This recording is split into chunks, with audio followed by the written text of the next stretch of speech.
Perkenalkan, nama saya Gina Kalisa Putri dari kelas 11-6. Hari ini saya akan menceritakan sejarah perlawanan rakyat Maluku terhadap Belanda. Nah, dilanjutkan dari latar belakang perlawanan rakyat Maluku mengusir bangsa Belanda karena adanya praktik monopoli dan sistem pelayaran hongi yang membuat rakyat itu sengsara. Belanda melaksanakan sistem penyerahan wajib sebagian hasil bumi, terutama rempah-rempah kepada VOC. Perlawanan rakyat Maluku pada penjajahan tercatat sebagai salah satu perlawanan terhebat di negeri ini. Kawasan ini selalu menjadi incaran negara asing karena kekayaan rempah-rempah. Dua negara pernah mencoba menguasai kawasan ini, yaitu Portugis, lalu kemudian Belanda.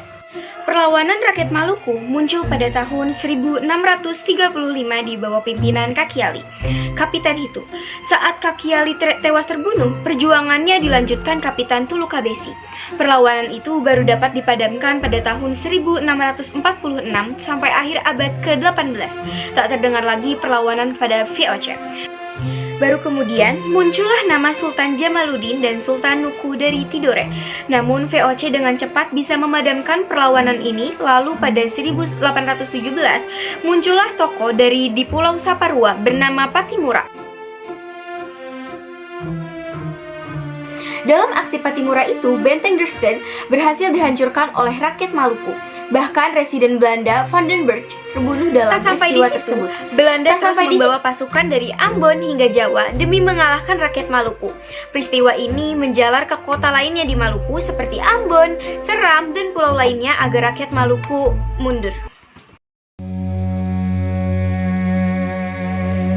Setelah itu, terjadilah perlawanan yang dipimpin oleh Thomas Metulesi alias Kapitan Patimura di Saparua, sebuah kota kecil dekat Ambon pada tahun 1817.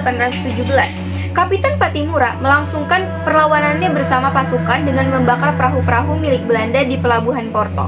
Tidak sedikit pula para penduduk yang dari daerah Pulau Saparua juga turut serta dalam perlawanan ini.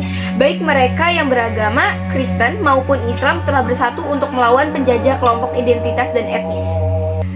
Gubernur Jenderal Van Diemen dari Batavia dua kali datang ke wilayah Maluku pada 1637 dan 1638 untuk menegakkan kekuasaan VOC.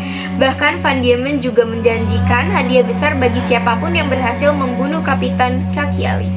Setelah Kapitan Kakiali gugur, Belanda menumpas kembali perlawanan rakyat Maluku untuk sementara waktu. Lalu muncul kembali perlawanan rakyat Maluku yang dulunya adalah orang-orang Kapitan Kakiali di bawah kepemimpinan Tulukabesi. Perlawanan tersebut dapat dipadamkan pada tahun 1646. Kemudian pada tahun 1650 muncullah perlawanan di wilayah Ambon. Akibat perlawanan rakyat Maluku sama halnya dengan perlawanan atau perang yang telah dilakukan di daerah-daerah lain. Pada perlawanan rakyat Maluku ini juga memberikan berbagai akibat. Salah satunya adalah banyaknya pejuang dan rakyat Maluku yang gugur. Bahkan beberapa di antara mereka juga ditangkap dan disiksa terlebih dahulu sebelum akhirnya meninggal dunia di tangan penjajah.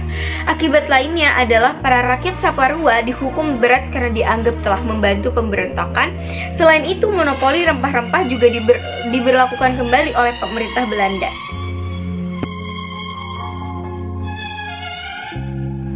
Christina Marta Tihahu diketahui menggantikan kepemimpinan Patimura yang menyerahkan diri demi rakyat. Sayangnya perjuangannya harus berhenti ketika ia dibawa pengasingan di Jawa dan meninggal dunia. Kolonial pun semakin menerapkan kebijakan yang berat terhadap rakyat Maluku, terutama rakyat Saparua setelah perlawanan rakyat Maluku. Monopoli rempah-rempah kembali diberlakukan. Namun meskipun perlawanan ini menimbulkan ribuan korban jiwa, tetapi hal tersebut memperlihatkan bahwa bangsa Indonesia, terutama rakyat Maluku, benar-benar bersatu padu untuk mengusir penjajah yang berkuasa di tanah air mereka. Protes rakyat ini dipimpin oleh Kapitan Patimura yang kala itu diawali dengan menyerahkan daftar keluhan-keluhan kepada pihak Belanda.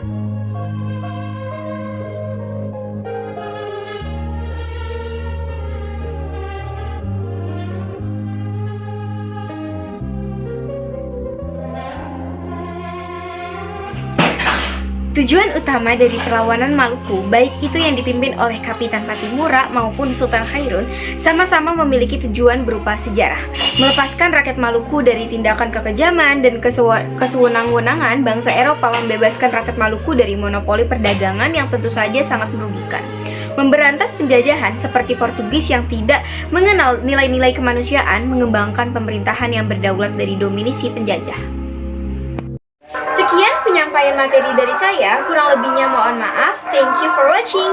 Bye-bye. Wassalamualaikum warahmatullahi wabarakatuh.